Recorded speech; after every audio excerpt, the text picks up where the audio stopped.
وہاں پر جو ایکسپرٹ ہوتے ہیں، چاہے وہ اکانومی کے ایکسپرٹ ہو، تو وہ ابھی عمران خان کی اکانومی کے بارے میں بتائے گا کہ یہ یہاں پر ان کے ڈرا بیکس آ رہے ہیں، تو وہ پھر گورنمنٹ کے جو اسکالرس ہوں گے وہ اس کو پڑھیں گے اور پھر اس کو ٹھیک کرنے کی کوشش کریں گے. تو یہ ایک فائدہ ہے.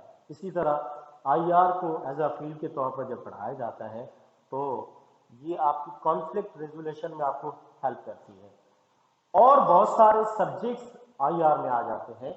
انٹرنیشنل پالیٹکس، اسکوپ کا مطلب کیا ہے کہ اس کی لمیٹیشنز کہاں تک ہے، مطلب کون سے چیزیں اس میں پڑھی جاتی ہیں، لمیٹیشن.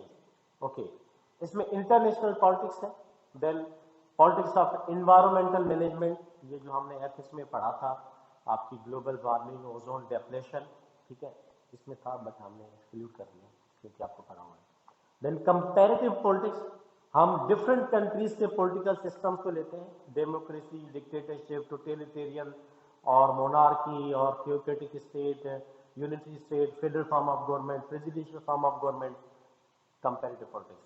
دین کچھ ایشو ایریاز ہیں جن پر فوکس کیا جاتا ہے، کوئی بھی پرٹیکولر ایریا، جیسے گلوبل ٹریڈ نیگوسیشن، ملکوں کے درمیان جو تجارتی نیگوسیشن بات چیت ہو رہی ہوتی ہے، یہ بھی ایک ایشو ایریا ہے جو کہ آپ کے انٹرنیشنل آئی آر کے اسکالرس پڑھتے ہیں.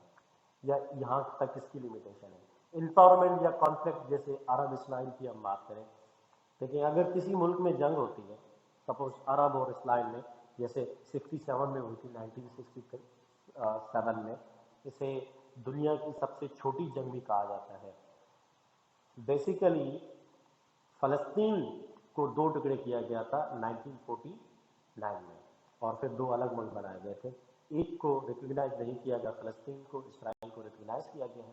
بٹ اگر کوئی ایک ایشو آتا ہے ایسا، تو وہ آئی آر کے اسکالرس کی لمیٹیشن فیلڈ آف اسٹڈی میں چلا جاتا ہے. اگر انوائرمنٹ کی بات کریں یا پھر ہم کسی بھی اسٹیٹ کے درمیان کانفلکٹ اور کوآپریشن کی بات کریں، جیسے آج کل خاص طور پر گلوبل پالیٹکس میں کیا چل رہا ہے، یہ جو طالبان نے کنٹرول کیا ہے افغانستان کا.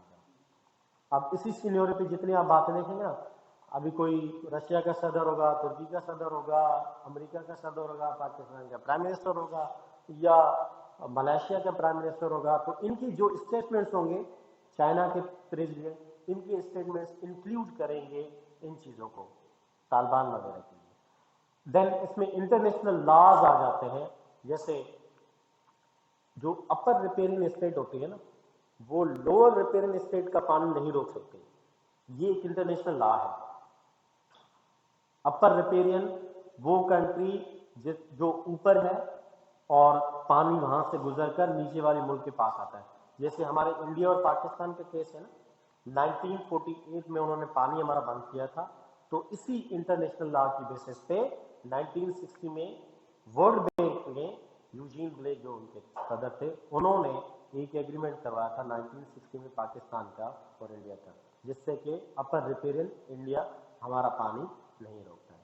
یا پھر جنیوا پیکٹ کی اگر ہم بات کریں تو جنیوا ایکارڈ یا پیکٹ کیا، جنیوا فوکس کرتی ہے جو آپ کے اگر دو ملکوں کے درمیان جنگ ہو نا، تو اس کے لیے ایک لا بنا ہوا ہے.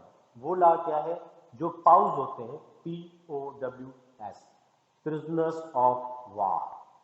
تو جنگ کے دوران جب جنگ ہوتی ہے تو ملک کے بہت سارے فوجی یا عوام پکڑے جاتے ہیں، پھر ان کو قید کر دیا جاتا ہے، پھر ان پر ظلم ہوتا ہے. تو یہاں پر یہ جو جنیوا پیکٹ ہے، یہ اس وجہ سے سائن کیا گیا، انٹرنیشنل لا کی بتا رہا ہوں، دس از دا انٹرنیشنل لا. لیٹ جو بھی آپ کے انٹرنیشنل کرمنلس ہیں، آپ ان کو نہیں مار سکتے. اگر سپوز ان کیس آپ فوراً PhD کرنے جاتے ہیں اور وہاں پر آپ پکڑے جاتے ہیں، کوئی بھی کرائم ہو، یا پھر ایسے ہی آپ کو پکڑ لیا جاتا ہے، قید کر لیا جاتا ہے، دس از ناٹ ایتھیکل. مطلب یہ انٹرنیشنل لا کے زمانے میں نہیں آتا. انٹرنیشنل ڈیولپمنٹ کی بات کریں، جیسے آپ نے اوبور کا نام سنا ہوگا، ون بیلٹ اور ون روڈ، جو کہ ایسٹ اور ویسٹ کی پالیسی کو فوکس کرتا ہے. یہاں پہ ایسٹ میں انڈیا اور ویسٹ میں یورپ دونوں کو کنیکٹ کرنے کے لیے، یہ جس کے 6 کوریڈور ہیں، جس میں ایک کوریڈور جو ہے وہ سیپے کے لیے. تو اس طرح کے بہت سارے مارشل پلان کی ہم ذکر کریں گے جب ہم ورلڈ وار